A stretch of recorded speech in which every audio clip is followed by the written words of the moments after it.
प्रश्न 1।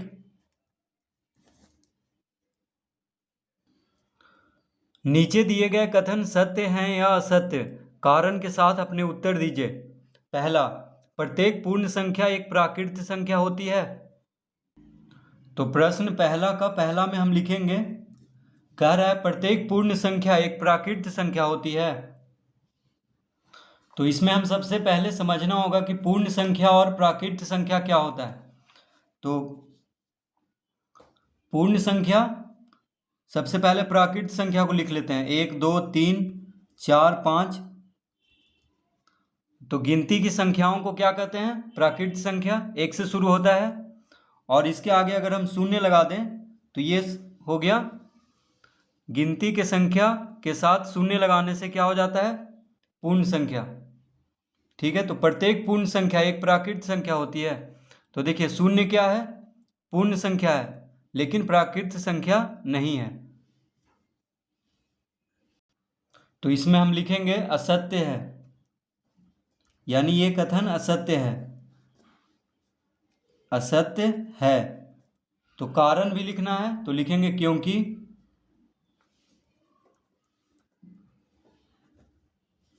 असत्य है क्योंकि शून्य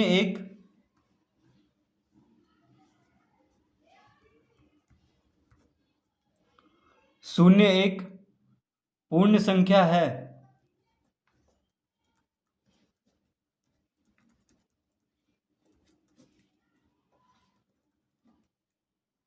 परंतु यह प्राकृत संख्या नहीं है।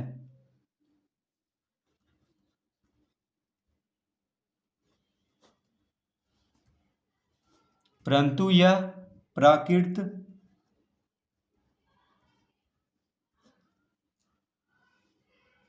संख्या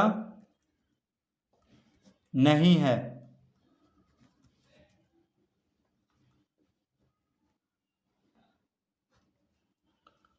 तो शून्य क्या है? शून्य पूर्ण संख्या है, लेकिन यह प्राकृत संख्या नहीं है। तो इसीलिए क्या है, ये कथन जो है असत्य है, क्योंकि यहाँ पे कह रहा है प्रत्येक पूर्ण संख्या एक प्राकृत संख्या होती है। तो यह सत्य कथन है, क्योंकि शून्य क्या है? एक पूर्ण संख्या है, लेकिन प्राकृत संख्या नहीं है।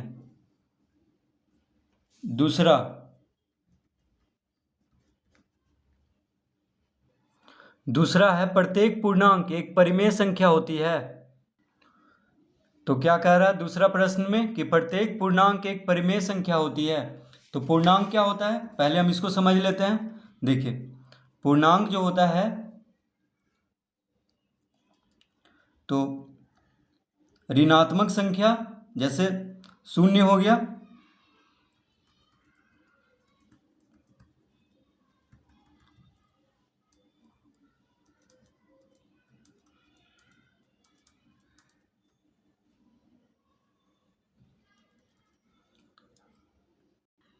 तो पूर्णांक किसको कहते हैं? प्राकृत संख्याओं के संग्रह में शून्य तथा ऋण पूर्णांकों को शामिल करने से प्राप्त संख्या पूर्णांक कहलाती है। तो देखिए, ये सब पूर्णांक है।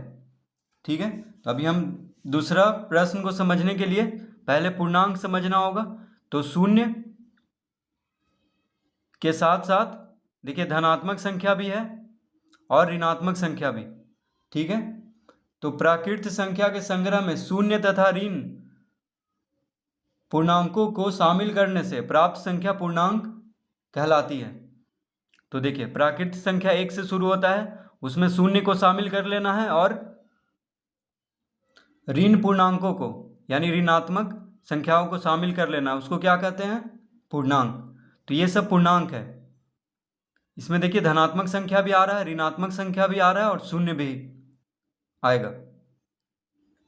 तो ये सब हो गया पूर्णांक। अब परिमेय संख्या क्या होता है? तो परिमेय संख्या वह संख्या परिमेय संख्या कहलाती है जिसको P बटा Q के रूप में लिखा जा सके। जैसे देखिए, जहां P और Q पूर्णांक है तथा Q शून्य के बराबर नहीं है। तो देखिए, शून्य को हम 0/1 लिख सकते हैं। 1 को क्या लिख सकते हैं? 1/1। 2 को हम 2/2 लिख सकते हैं। 3 को हम 3/1 तो यहाँ पे जितना भी पूर्णांक है सबको हम परिमेय संख्या के रूप में लिख सकते हैं। जैसे -1 को हम -1/1 लिख सकते हैं, उसी तरह -2 को -2/1। ठीक है, बटा में सबके बटा में कुछ नहीं है तो 1 है। तो परिमेय संख्या में क्या होना चाहिए, बस हर में शून्य नहीं होना चाहिए। ठीक है, हर में शून्य नहीं होना चाहिए। जैसे अगर 2/0 हो गया तो ये परिमेय संख्या नहीं है, बस हर में शून्य नहीं होना चाहिए। तो प्रश्न में कह रहा है कि प्रत्येक पूर्णांक एक परिमेय संख्या होती है। तो देखिए, पूर्णांक जितना भी है सबको हम बटा 1 करके लिख सकते हैं, क्योंकि 3/1 3 ही होगा, 2/1 2 होगा, 1/1 1 होगा, 0/1 0 होगा। ठीक है, -2/1 -2 होगा, -1/1 -1 होगा। यानी प्रत्येक पूर्णांक एक परिमेय संख्या होती है। ठीक है, क्योंकि प्रत्येक पूर्णांक को हम P/Q के रूप में लिख सकते हैं, जहाँ पे Q क्या है, 1 है। देखिए, Q मतलब हर में क्या है, सबका 1 है।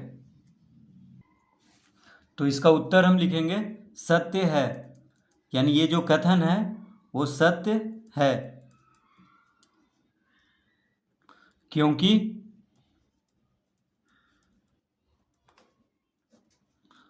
सत्य है क्योंकि प्रत्येक पूर्णांक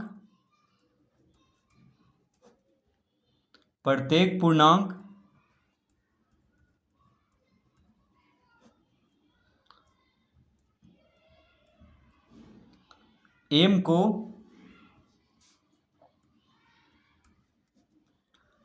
m/1 के रूप में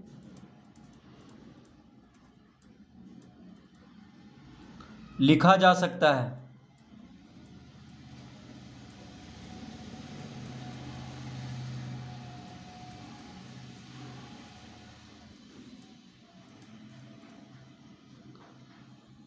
और इसीलिए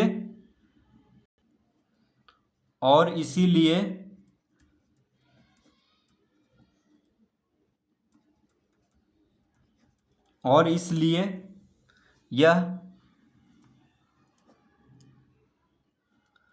एक परिमेय संख्या है।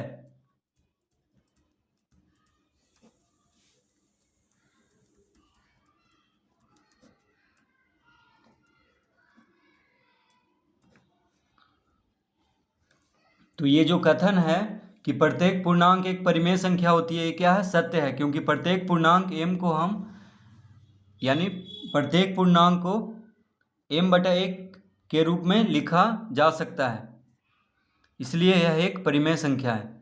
तो जितना भी पूर्णांक है उसको हम बटा 1 के रूप में लिख सकते हैं।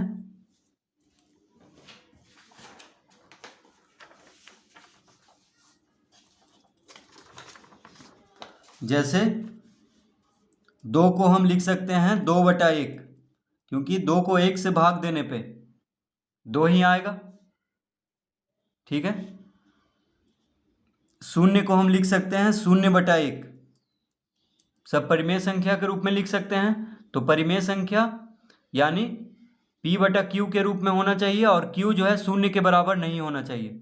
ठीक है, यानी हर में 0 नहीं होना चाहिए, उसी को परिमेय संख्या कहते हैं। तो इस तरह हम दूसरा का उत्तर देंगे। तीसरा, प्रत्येक परिमेय संख्या एक पूर्णांक होती है। तो इसका उत्तर हम लिखेंगे, तो पहले हम इसको समझ लेते हैं। तो कह रहा है कि प्रत्येक परिमेय संख्या एक पूर्णांक होती है। तो देखिए, परिमेय संख्या में क्या है, ये देखिए परिमेय संख्या है, P/Q के रूप में है, Q 0 नहीं है, तो ये क्या हुआ, परिमेय संख्या हुआ 5/3। बस हर में 0 नहीं होना चाहिए, हर अगर 0 हो गया तो परिमेय संख्या नहीं होगा। तो 5/3 क्या है, परिमेय संख्या है, लेकिन यह एक पूर्णांक नहीं है। पूर्णांक में कौन कौन आता है, तो -1 0 1 2 3, ये सब क्या है, पूर्णांक है। ठीक है, 1 2 3 4 5 6 0, और यानी ऋणात्मक संख्या 0 और धनात्मक संख्या, ये सब क्या है, पूर्णांक है। तो प्राकृत संख्या के साथ शून्य और ऋणात्मक ऋण संख्याओं को शामिल करने से क्या बन जाता है? पूर्णांक। तो ये सब पूर्णांक है। तो 5/3 देखिए पूर्णांक नहीं है। तो कह रहा है कि प्रत्येक परिमेय संख्या एक पूर्णांक होती है। अगर यही 5/1 रहता, 5/1 रहता तब तो इसको हम 5 कह सकते हैं, तब क्या होता है ये? पूर्णांक। 5/1 को हम पूर्णांक कह सकते हैं क्योंकि 5/1 5 हो जाएगा 1 से भाग देने पे, ठीक है। लेकिन 5/3 को पूर्णांक नहीं कह सकते हैं क्योंकि ये भिन्न के रूप में है। और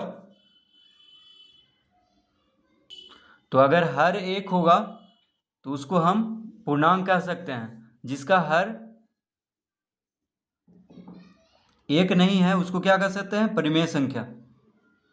तो 5/3 पूर्णांक नहीं है क्योंकि पूर्णांक में 5/3 देखिए कहीं नहीं आएगा। ये सब क्या है? पूर्णांक है। -3, -4, -2, 0, 1, 2, 3, 4 ये सब क्या है? पूर्णांक है। तो 5/3 क्या है? और कोई भी संख्या ले लीजिए, मान लीजिए ले लिए हम 2/5, ये परिमेय संख्या है लेकिन पूर्णांक नहीं है। तो ऐसे ही कोई भी संख्या हम ले सकते हैं। तो इसका उत्तर हम देंगे असत्य है। ये कथन क्या है? असत्य है। कौन सा कथन? कि प्रत्येक परिमेय संख्या एक पूर्णांक होती है। तो ये कथन जो है असत्य है क्योंकि प्रत्येक परिमेय संख्या एक पूर्णांक नहीं होती है। तो हम लिखेंगे असत्य है क्योंकि 2/3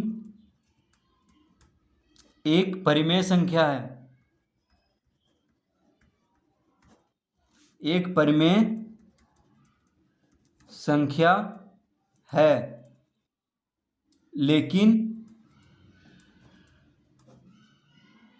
यह पूर्णांक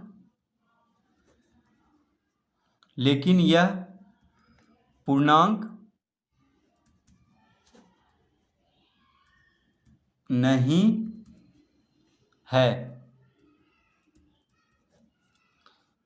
तो ये कथन जो है असत्य है क्योंकि 2/3 एक परिमेय संख्या है लेकिन यह पूर्णांक नहीं है। प्रश्न 4, यदि कोई परिमेय संख्या p/q पूर्णांक है तो q बराबर ±1। तो पहले हम इसका उत्तर लिख लेते हैं, उसके बाद इसको समझेंगे। तो प्रश्न 4 में हम लिखेंगे, क्या कह रहा है? यदि कोई परिमेय संख्या p/q पूर्णांक है तो q बराबर ±1। तो इसमें हम लिखेंगे असत्य है। क्या लिखेंगे? असत्य है क्योंकि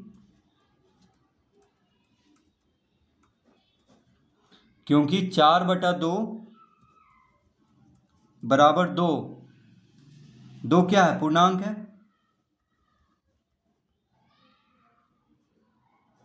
2 पूर्णांक है लेकिन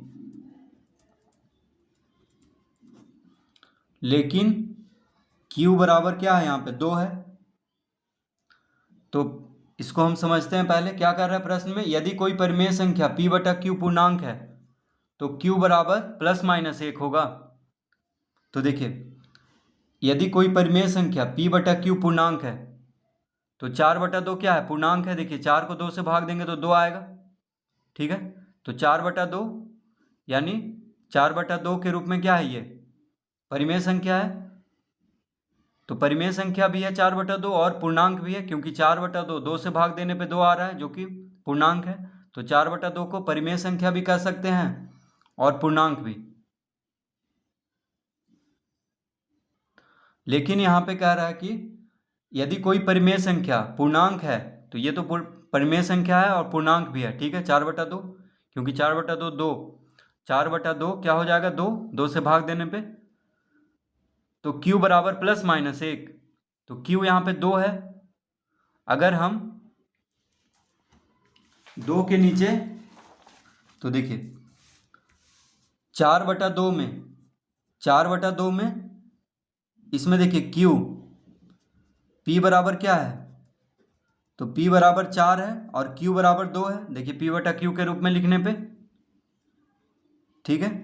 तो 4/2 को हम अगर p बटा q के रूप में लिखते हैं तो p के जगह पे क्या है 4 है और q के जगह पे 2 है, लेकिन इसी को अगर हम 4 को 2 से भाग दे देंगे तो 2 हो जाएगा। अगर हम इसको हम लिखेंगे p बटा q के रूप में तो 2 के नीचे 1 है, कुछ नहीं है, तो देखिए 4 को 2 से भाग देने पे क्या आ रहा है 2, और 2 के नीचे 1 है तो q बराबर क्या हुआ 1 हुआ, तो q बराबर +1 हम लिख सकते हैं यहाँ पे, ठीक है, यानी धनात्मक में 1 है। लेकिन यहाँ पे क्या कह रहा है q बराबर +-1, यानी प्लस भी हो सकता है माइनस भी हो सकता है, तो ये तो गलत होगा क्योंकि सिर्फ प्लस हो सकता है, ठीक है। तो इसका उत्तर क्या होगा, सत्य है, क्योंकि 4/2 बराबर 2, 2 क्या है पूर्णांक है, लेकिन q बराबर 2 है और q बराबर क्या है यहाँ पे 2 है। अगर परिमेय संख्या में इसको देखें तो 4/2 क्या है परिमेय संख्या है, ठीक है, तो q बराबर यहाँ पे 2 है, ना कि +-1 है।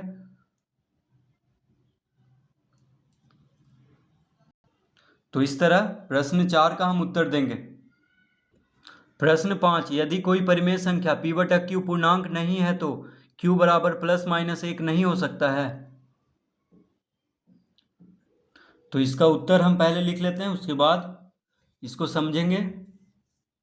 तो इसका उत्तर होगा सत्य है। क्या होगा, सत्य है, क्योंकि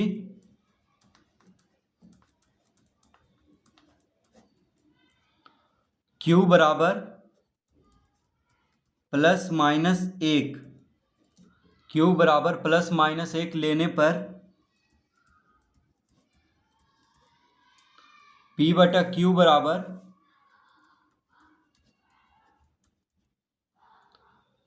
p बटा +-1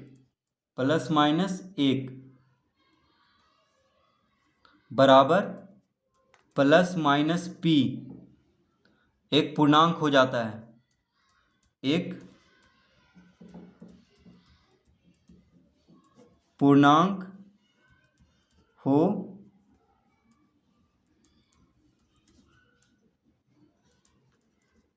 हो जाता है।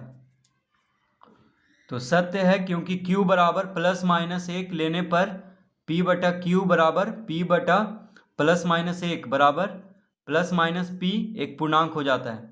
तो प्रश्न क्या कह रहा है कि यदि कोई परिमेय संख्या p बटा q पूर्णांक नहीं है तो q बराबर +-1 नहीं हो सकता है। तो इसको समझने के लिए देखिए कह रहा है यदि कोई परिमेय संख्या, मान लीजिए यहाँ पे कोई परिमेय संख्या 2/3 है, ठीक है, परिमेय संख्या मतलब जो कि p बटा q के रूप में लिखा जा सके। तो देखिए p बटा q के रूप में लिखा, इसको हम ये है 2/3, जहाँ पे q शून्य नहीं होना चाहिए, शून्य के बराबर नहीं होना चाहिए, तो q यहाँ पे 3 है यानी शून्य नहीं है, तो ये क्या हुआ परिमेय संख्या हो गया 2/3।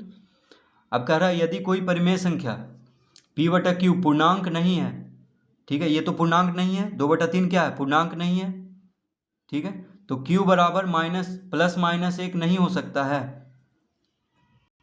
तो देखिए यहाँ पे क्या है q बराबर 3 है, अगर हम q बराबर +-1 लेंगे, मान लीजिए अगर हम q बराबर ले लेते +-1 तो क्या हो जाता 2/+-1 हो जाता, मान लीजिए यहाँ पे 3 नहीं हो, तो कह रहा है कि q बराबर +-1 नहीं हो सकता है। तो अगर हम q बराबर +-1 लेंगे तो या तो 2 प्लस में आएगा या -2 आएगा, जो कि पूर्णांक हो जाता है, क्योंकि +-1 लेने से हर में 1 से भाग देंगे तो या तो 2 आएगा या तो -2 आएगा, क्योंकि 2 को अगर +1 से भाग देंगे तो 2 आएगा, लेकिन 2 को अगर -1 से भाग देंगे तो -2 आएगा।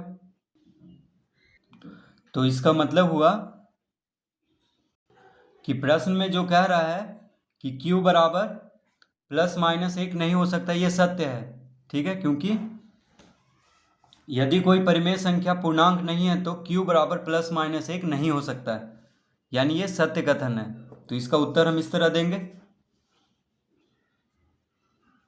तो प्रश्न पहला हम इस तरह से हल करेंगे।